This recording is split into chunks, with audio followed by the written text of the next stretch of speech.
nós começamos vendo a primeira casa em que Jesus entrou foi a casa de Pedro. A primeira casa que Jesus entrou foi a casa de Pedro. E nós vimos que na casa de Pedro Jesus levou cura. A segunda casa que nós estudamos aqui foi a casa de Zaqueu. E que nessa casa, particularmente, Jesus levou a transformação. Um homem perdido foi achado. E Jesus disse que a salvação entrou naquela casa.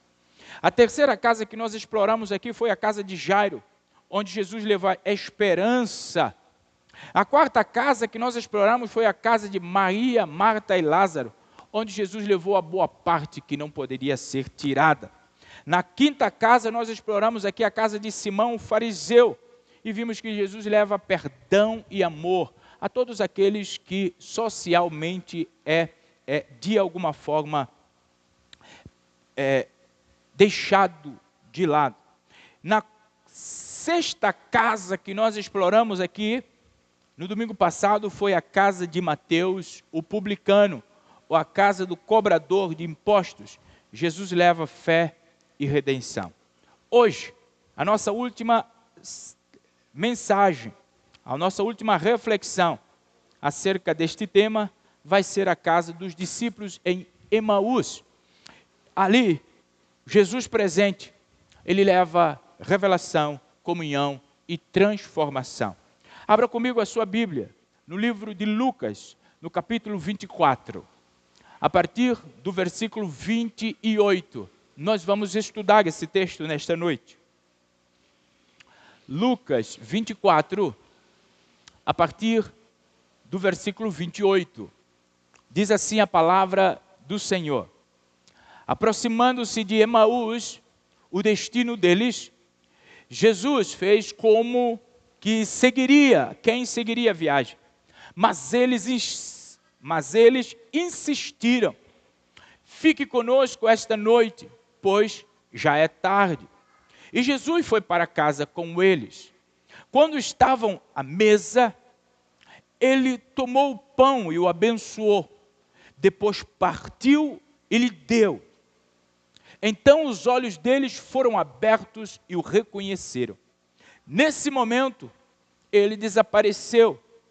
Disseram um ao outro: não ardia o nosso coração quando ele falava conosco no caminho e nos explicava as Escrituras? E na mesma hora, levantando-se, voltaram para Jerusalém, onde acharam reunidos os 11 e os outros com eles. Senhor, obrigado pela tua palavra. Obrigado por esse tempo preciosíssimo que o Senhor nos concede nesta noite. A minha oração é que o Senhor nos ilumine a compreensão, de maneira que, ao sairmos daqui, nós possamos sair mais convicto do Senhor em nossa casa, em nosso coração. Para a glória do nome do Senhor Jesus, nós oramos. Amém. Irmãos, vamos pensar um pouco. Esse texto, ele faz parte de um contexto maior, que começa no versículo 13. O que se dá no contorno desse texto é esperançoso para nós, porque esse texto, ele fala sobre a ressurreição de Jesus. Nós não podemos esquecer que esse texto se passa no mesmo dia da ressurreição de Jesus. Percebe algo bastante importante? Os dois discípulos, o texto chega a dizer que estavam profundamente tristes e confusos. Por quê? Porque até a sexta-feira, ou até a quinta-feira, se fosse Rosana, meu Deus do céu, mas ainda bem que ele está aqui, minha filha, não se preocupe, eu estou tomando conta dele. Então, oh, meus irmãos, foi, como diz o outro, no automático. É porque ela tem medo da esperança. E olha, uma esperança estava aqui na minha cabeça. Que legal, que legal. Então, repara, Jesus, Ele era esperança para os seus discípulos até então. Porque Jesus fazia milagre, Jesus multiplicava pães, Jesus curava o povo. Os discípulos estavam assim, para dizer assim, estavam todos com a fita bem exponencial. Só que, meus irmãos, o negócio mudou. Jesus foi preso. Jesus foi vilipendiado. Jesus passou por sofrimento. E os discípulos, eles ficaram apavorados. Por quê? Porque aquilo que era esperança para eles agora estava na mão dos homens. Eu acredito que eles pensariam: quem vai multiplicar mais os pães? Porque, diga-se de passagem, a multidão seguia Jesus, a maior parte dela por causa do pão, e não por causa de Jesus. Até uns discípulos também. Basta ver que quando Jesus mandou que comessem da sua carne e bebessem do seu sangue, o povo raspou. Tudo quando tem a ver com compromisso, meu irmão, o povo foge longe. Mas quando o negócio está solto, todo mundo está alinhado. Pois é, Jesus tinha no coração dos seus discípulos essa expectativa. Só que agora, o mestre foi morto. O que nós vamos fazer? A Bíblia diz que eles ficaram tristes e confusos. Aí, Jesus se aproxima.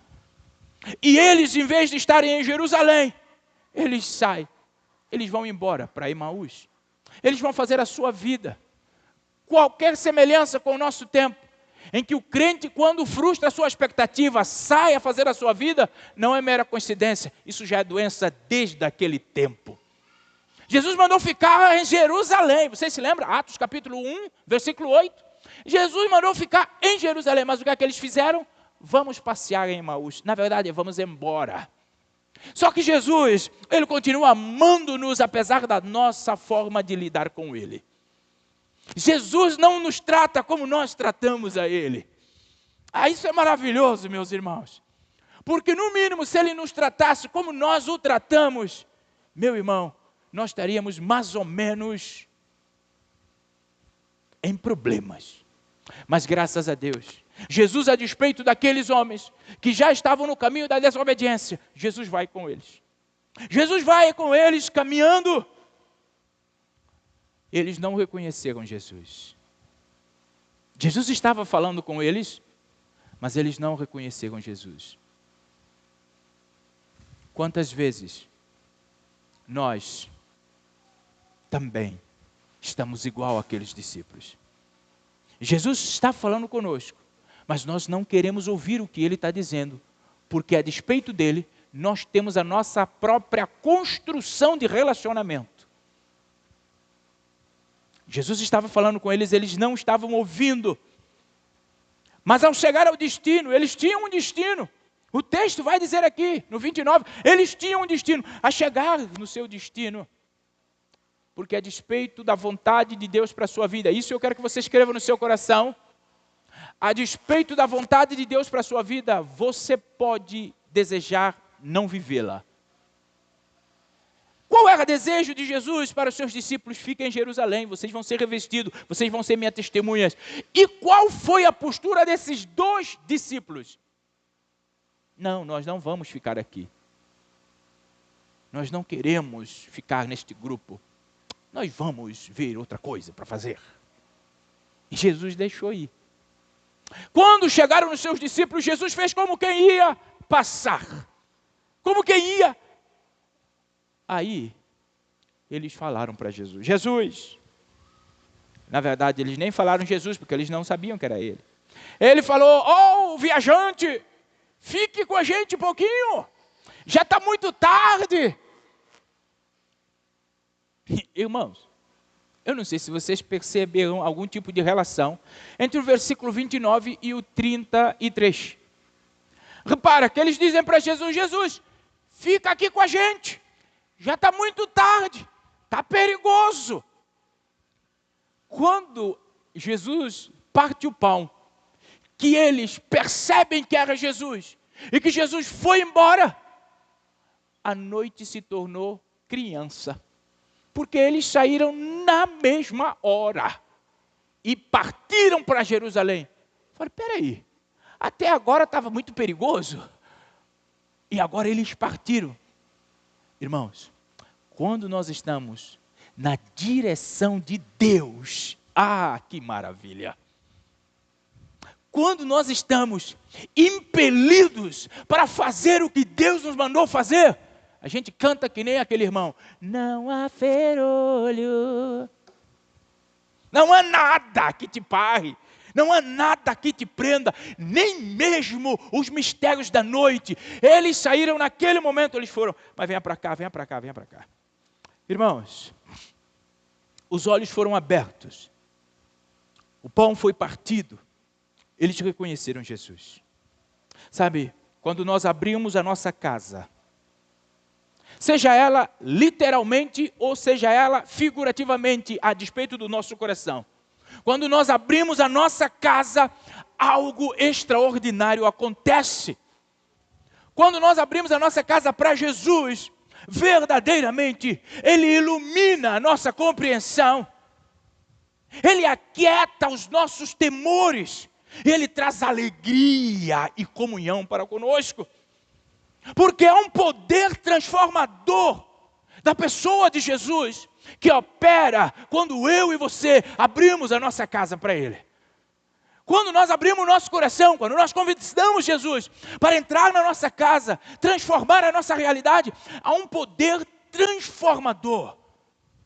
Quando eu era criança, quando eu era mais novo, não que não seja hoje novo, quando eu era mais novo, nós cantávamos uma canção, irmã Eliane, lá na minha igreja, que é assim, ó, eu era doente, mas agora estou curado.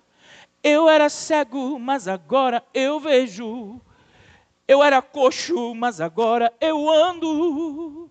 Glória a Jesus. Você precisa ver isso na minha terra, irmão. Que eu estou fazendo assim, com muito comedido. Mas isso é o reflexo do poder transformador de Jesus na nossa vida. Quando Jesus entra na nossa vida, no nosso coração, nós éramos e passamos a ser. Nós precisamos ser diferentes quando Jesus está na nossa casa. Aqueles homens entraram na casa cegos, eles saíram correndo com a iluminação nos seus olhos, porque Jesus entrou e transformou a realidade. Quando Jesus entra na nossa casa, nós podemos cantar, Cristo é realidade, Cristo é realidade, não é um sonho, Ele é real, porque Ele muda toda a nossa vida. Porque Deus não entra na nossa casa porque Ele não tem mais nada para fazer. Irmãos, Deus entra na sua vida porque Ele tem um propósito para você. Por isso não perca tempo negociando o seu coração com outras coisas, negociando sua casa com outras coisas. Abra o seu coração para Jesus. Deixa Ele entrar na sua casa, deixa Ele transformar, deixa Ele partir o pão na sua casa. Percebe aqui algo bastante importante, irmãos. Jesus, quando entra na nossa casa, Ele está totalmente disponível para mexer com tudo do nosso cotidiano. Jesus, quando entra na nossa casa, percebe, Ele entra, olha aqui o versículo 30, Ele entra, Ele parte o pão. Irmãos, isso era muito pouco, a bem da verdade. Jesus entra e toma o lugar do dono da casa, maravilhoso. É por isso que o texto diz em Apocalipse, de que se eu entrei, capítulo 3, versículo 20, se eu entro, eu cearei contigo e tu cearás comigo. Porque Jesus, quando entra na sua casa, você já não é mais dono dela.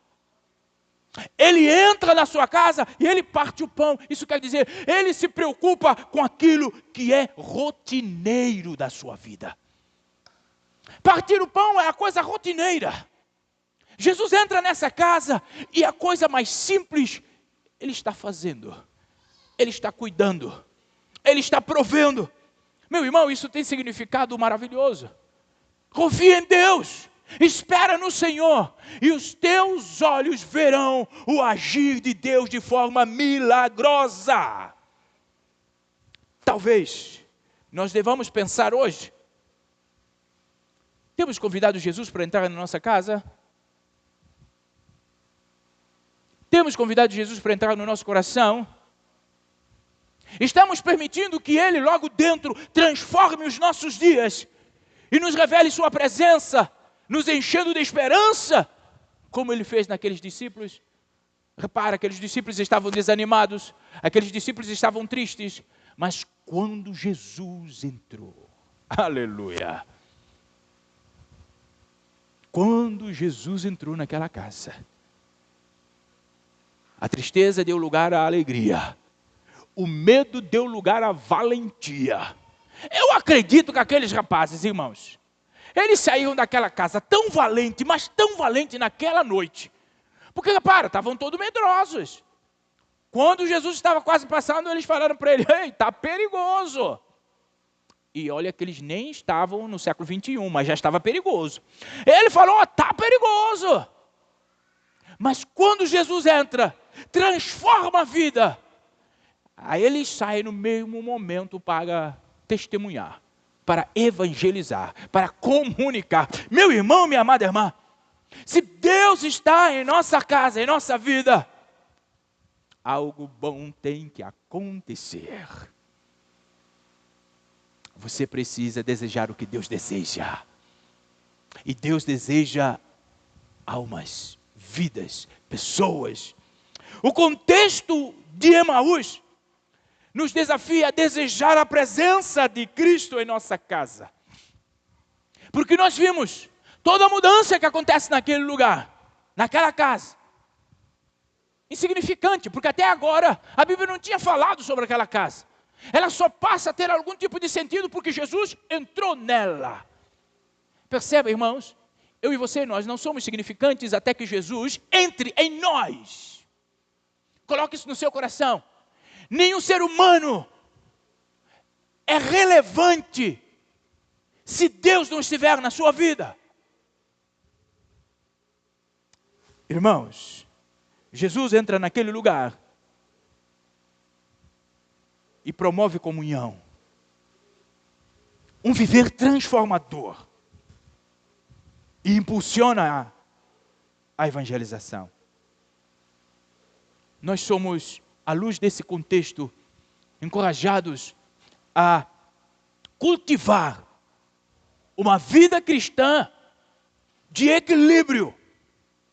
Equilíbrio entre Cristo, o encontro com Cristo na intimidade e o testemunho público da sua ressurreição.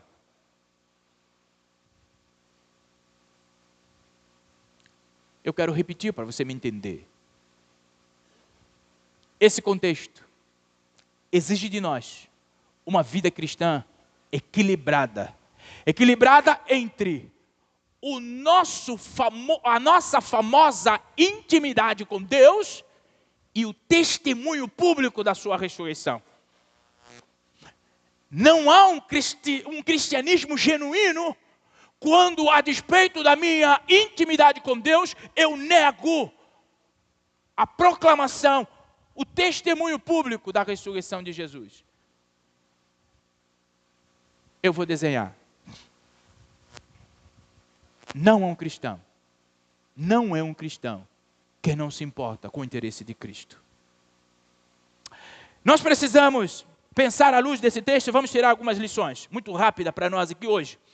Primeira lição, nós precisamos exercer a hospitalidade como um espaço para a revelação de Cristo. Olha, isso é um chamado à ação. Isso é um chamado a um cristianismo de ação, não de expectativa. Olha só, o que diz aqui no versículo 28 e 29 de Lucas. Aproximando-se de Emaús, o destino deles, Jesus fez como quem seguiria a viagem. Mas eles insistiram: fique conosco essa noite, já é tarde. Jesus foi para casa com eles. Irmãos, assim como os discípulos estavam ocupados demais com suas preocupações, tão preocupados a ponto de não reconhecerem Jesus, também nós podemos nos perder na correria do nosso dia a dia e falhar em perceber a presença de Jesus. Eles eram discípulos, iguais a nós. Mas o compromisso com o dia a dia e a preocupação com o seu tempo presente, naquela época, ofuscou-lhes a visão de Deus, a visão de Jesus, seu mestre. A despeito disso, nós também, em pleno século XXI, podemos nos perder na correria e na nossa religião e não perceber Jesus. Sabe, isso é sério, porque nós somos chamados para estar atentos à voz de Jesus. Nós somos chamados para uma interação diária com Jesus. Por isso eu quero te encorajar nessa noite, meu irmão, minha amada irmã, priorize seu tempo com Jesus. Você quer ver sua vida transformada? Priorize seu tempo com Jesus. Irmãos, fato, nós não conheceremos Jesus sem nos aproximarmos dele. Ponto. Não tem como você dizer que conhece Rebeca Nolasco, se não for lá na casa de irmã Edivonete, pedir um requeijão, sentar, comer o requeijão fatiadinho, passar um bocado de tempo lá, e se irmã Edivonete trazer ainda manteiga, você também usa. Não tem como você querer conhecer uma pessoa sem gastar ou investir tempo com ela. Irmãos, só quando Deus manda fazer isso. Por exemplo, eu mesmo, quando conheci a minha esposa, já fui falando para ela, quero casar contigo, vamos casar logo. Mas primeiro, num crente normal, o que é que o crente normal faz? O crente normal vai primeiro namorar, vai para conhecer. Não, eu não. Falei, vamos evitar a aparência do mal. Eu já gosto disso. Vamos logo evitar a aparência do mal. Já casa logo, porque Jesus falou no coração que era para casar. Mas fora isso, nós precisamos, eu falei, eu brinco por vezes, as pessoas acham assim, mas eu estou namorando ainda, irmão, já faz 12 anos que eu estou aqui namorando, cara, coisa maravilhosa, ele tem menor de idade, o menino aqui, ó, Miguelzinho. Então repara, irmãos, o que nós precisamos é estar mais perto de Jesus para conhecermos. Por isso, priorize, dê atenção à sua vida devocional. Dê atenção, irmão, da mesma forma que você dá atenção à sua comida, diga-se de passagem, você dá atenção a guloseimas, você dá atenção a uma boa feijoada, daquelas boas, dá atenção a uma boa sobremesa, jaquinha. Irmãos, vocês não sabem, hoje eu descobri que tem uma irmã aqui que faz cocada de jaca. Essa irmã é de Deus, só pode ser uma coisa dessa. Eu até já falei para a irmã, quando entrar no teu paraíso, lembre de mim. Isso é maravilhoso. Isso é maravilhoso. Agora percebe aqui, irmãos, nós precisamos dar atenção à nossa vida devocional. Precisamos colocar intencionalidade. Os discípulos, eles insistiram, o texto faz questão de dizer. Então a vida cristã não é mamão com açúcar, meu irmão. Querer viver a vida cristã de aplausos, você vai viver qualquer outra vida, sem ser a cristã. Viver a vida cristã é insistir em intencionalidade, é negar a si mesmo, é avançar. Eles insistiram com Jesus, fique conosco, está aqui no 29. Mesmo sem perceber que era Jesus. Eles queriam demonstrar compaixão para com o outro. Meu irmão, o convite foi claro, fica conosco. Isso precisa nos soar como muito sério. Nós precisamos convidar e abrir a porta do nosso coração para Jesus. Como muito sério. Jesus, Ele quer entrar na nossa vida individual e na vida da igreja e transformar-nos à medida daquilo que Ele tem em propósito para a nossa vida. Mas Jesus, a despeito de ter todo o propósito, o amigo Wilson, Ele não nos obriga. Olha o que diz aqui, Apocalipse 3:20. Eis que estou à porta e bato. Ele não está arrombando a porta. A despeito dele ter pensamentos de bem para te fazer prosperar, ele está batendo. Você quer que ele entre? Você quer que ele entre na sua vida? Quer que ele entre na sua casa? Quer que ele transforme a sua existência? Abra a porta. Convida-o. Sobre abrir a porta, eu lembrei de uma música que não pode cantar na igreja. Jesus, ele não impõe sua presença na nossa vida, mas ele nos dá a liberdade de escolher. Ele nos dá a liberdade de abrir a porta e de convidá-lo. Mas quando a gente abre a porta, quando a gente convida, há uma coisa maravilhosa que o texto diz aqui, olha, eu entrarei em tua casa, cearei com você, você comigo. Ele diz, eu vou entrar na sua casa, ela vai passar a ser do meu jeito. O reverendo Hernanes Dias Lopes escreveu sobre isso, dizendo assim, abrir a porta do coração para Cristo é o início de uma vida cheia de sentido. Ele não entra como visitante, mas como Senhor de tudo. Você está disposto a isso? Porque eu vou te dizer, se você estiver disposto a isso, Ele vai entrar, Ele vai transformar, Ele vai trazer uma nova realidade e você vai viver aos propósitos do Senhor. Mas só que isso pressupõe você abrir mão dos seus próprios desejos. Seu ego, sua vaidade precisa ser arrancada. E aí, você viver com confiança e dependência do Senhor. A presença de Cristo, irmãos, é o único que preenche o nosso vazio. Porque Ele nos fez com a necessidade dEle. Deus, a nos criar, Ele nos cria com necessidade de adorar. O pecado vem e de alguma forma macula. E hoje as pessoas estão buscando adorar coisas, pessoas e não Deus. Mas a necessidade está dentro de cada ser humano. É por isso que João Calvino ele escreve que o nosso coração é fábrica de ídolos. Por quê? Porque nós temos a necessidade de estar adorando. Todos nós. A questão é, quem você está adorando? Você está adorando a si mesmo? Está adorando seu esposo, sua esposa, seu filho, seu pastor?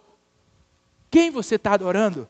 Meu irmão, sem Jesus, nós vamos buscar preencher o vazio existencial em nós com coisas que jamais satisfarão.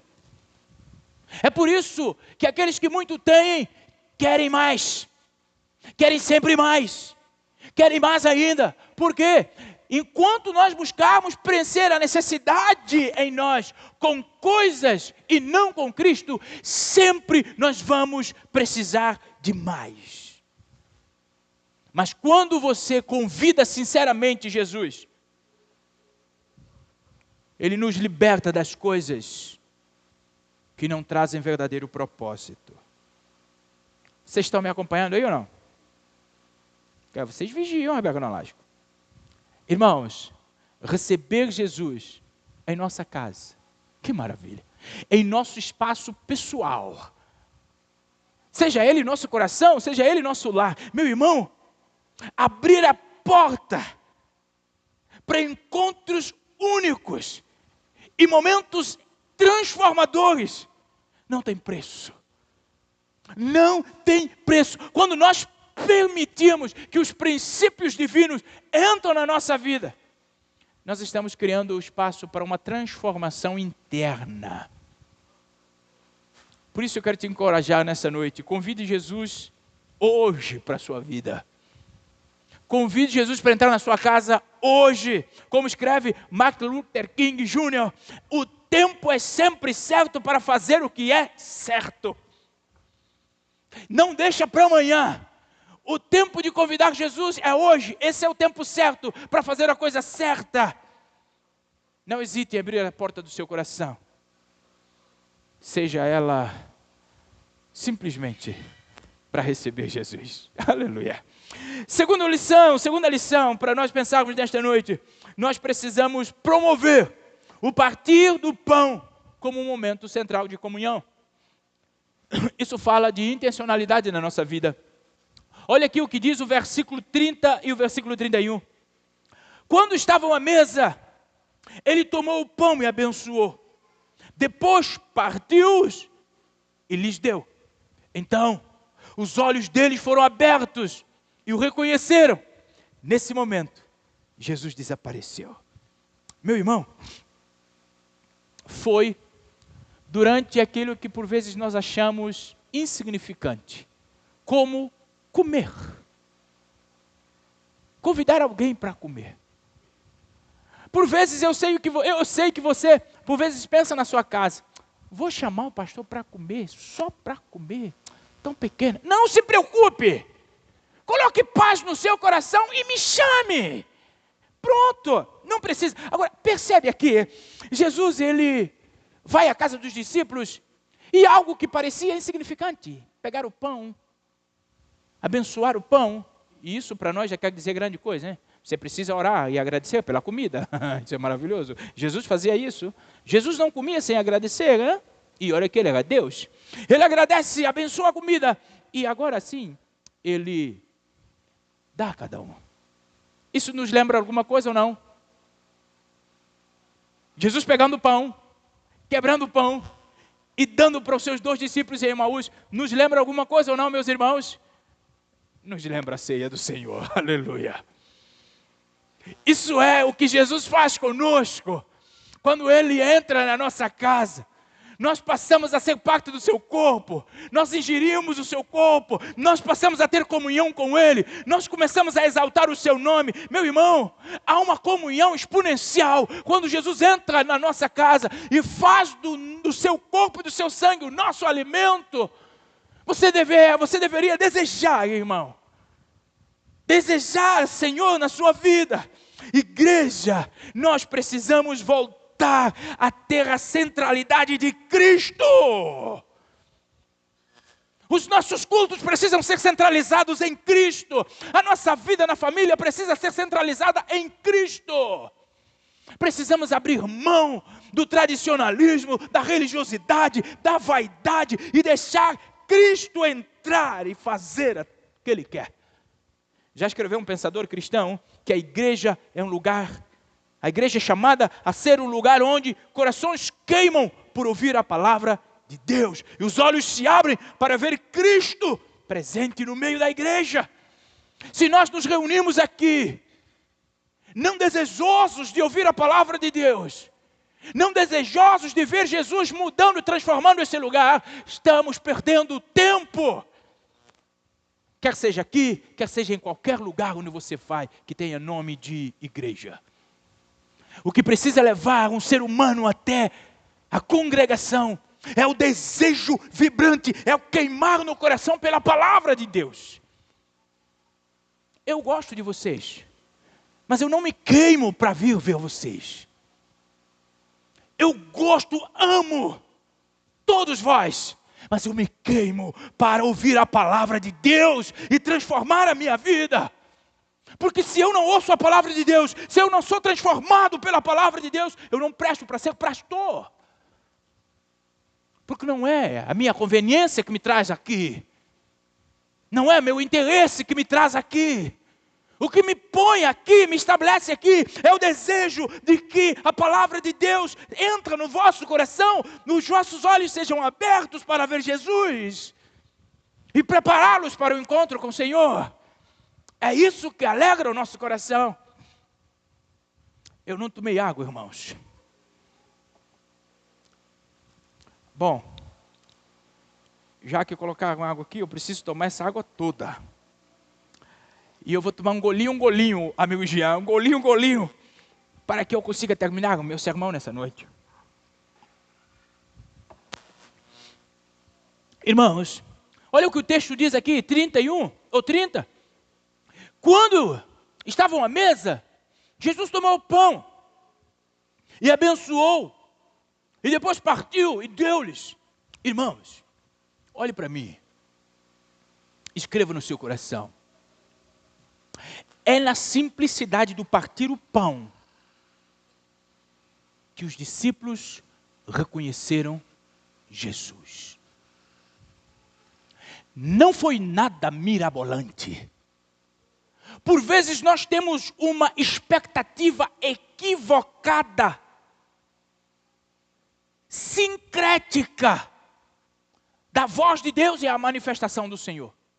E aí a gente quer que Deus faça algo sobrenatural, para que depois a gente diga, realmente o Senhor falou comigo. Me arrepiei todo. Pare com isso.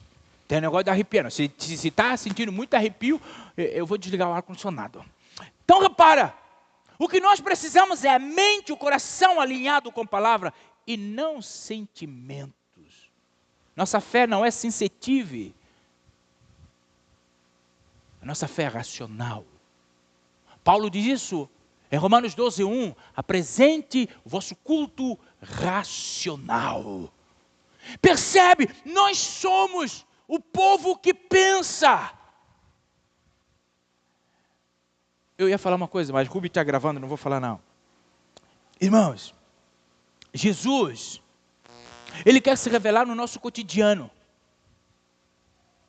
Jesus, Ele quer nos gestos simples nossos, como fazer uma escolha. Como tomar uma decisão. Jesus, Ele quer fazer parte disso em sua vida. E você precisa desejar que isso aconteça na sua vida, para que você seja um crente como um crente deve ser. Quando nós permitimos que Jesus entre em nossa casa, os nossos olhos vão ser abertos para a sua presença. Mesmo nas pequenas coisas. Por exemplo, o Clóvis ainda hoje falou.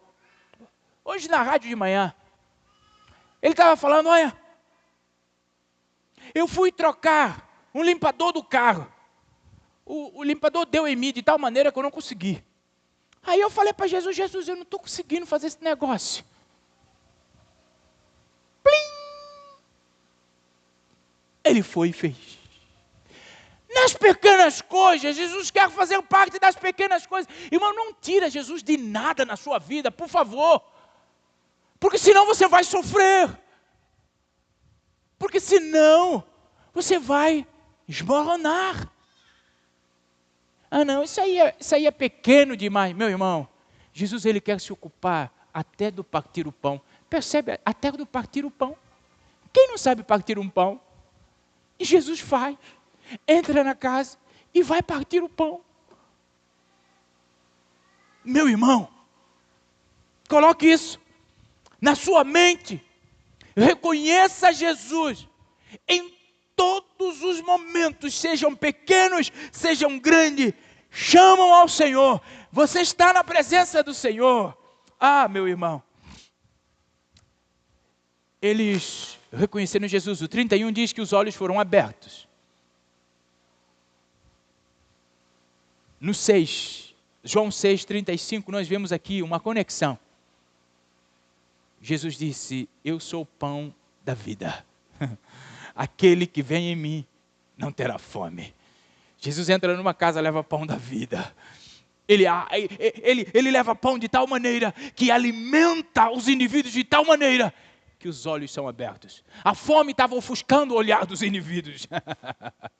Mas Jesus leva pão, dá o pão e os olhos se abrem. Meu irmão, convidar Jesus para a sua vida é a melhor opção que você pode fazer. É a escolha mais inteligente que você pode fazer. Reconhecer Jesus é encontrar o alimento para a sua alma, é encontrar a direção para a sua vida, é encontrar o sustento para a sua existência. Mesmo nos dias mais tensos, você encontra paz.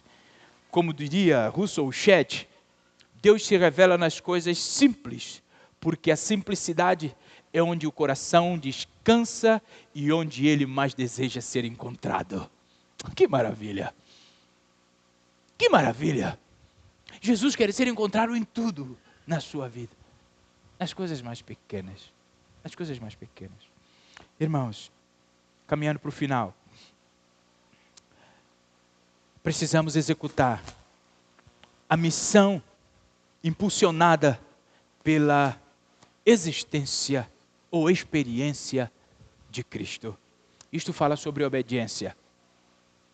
Repara o que diz aqui no 32 e 33.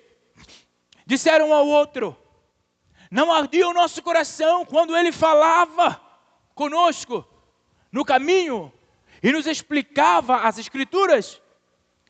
E na mesma hora, levantando-se, voltaram para Jerusalém, onde acharam reunidos os 11 e outros com eles. Irmãos, após os discípulos receberem Jesus na sua casa, após a transformação, Paulo diz isso: quem está em Cristo, nova criatura é.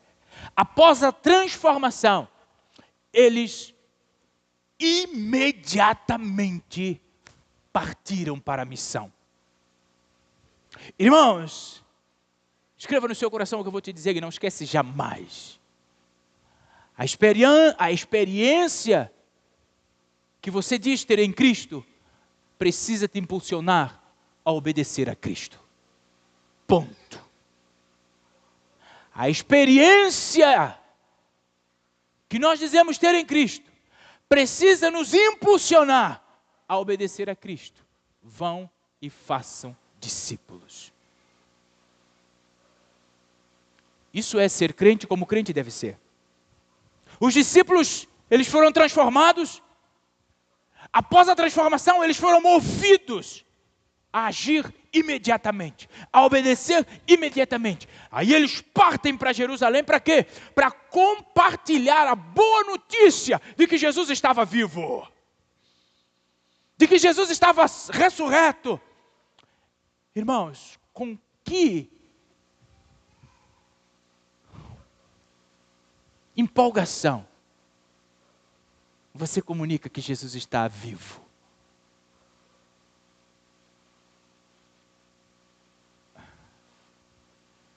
Igreja, nós somos chamados a compartilhar que Jesus está vivo.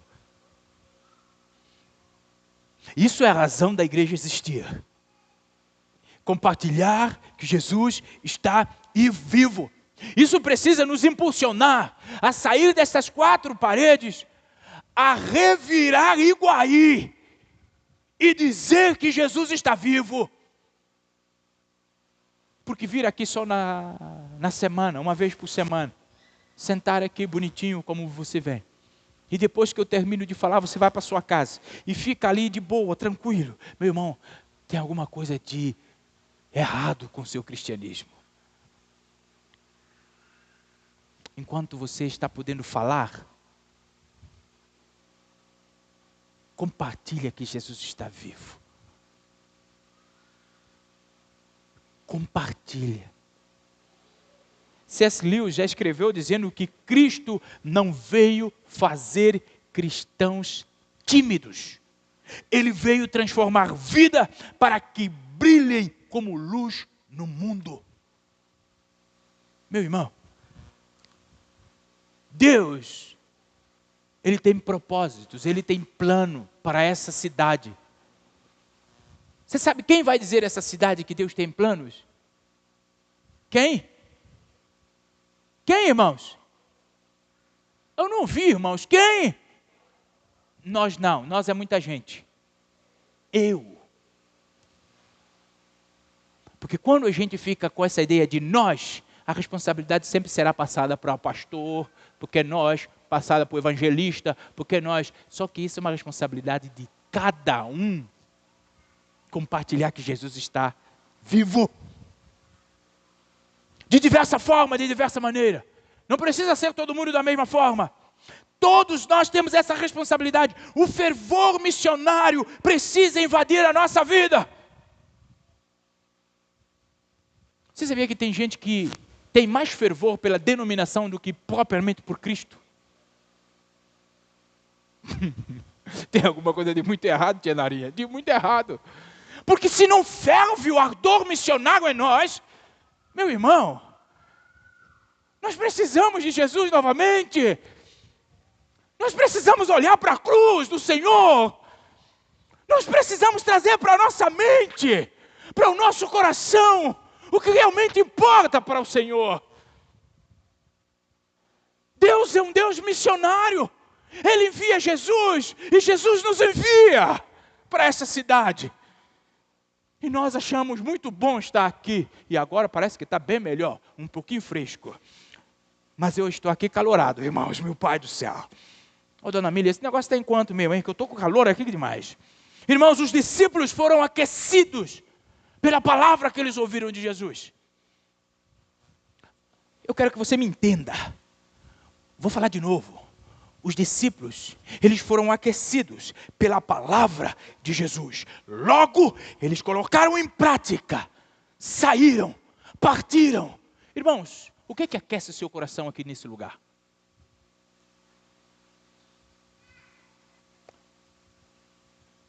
Ou você que é de outra igreja, o que aquece o seu coração? Eu não vou te dar a resposta. Sabe, eles se encheram com a palavra e veio fé.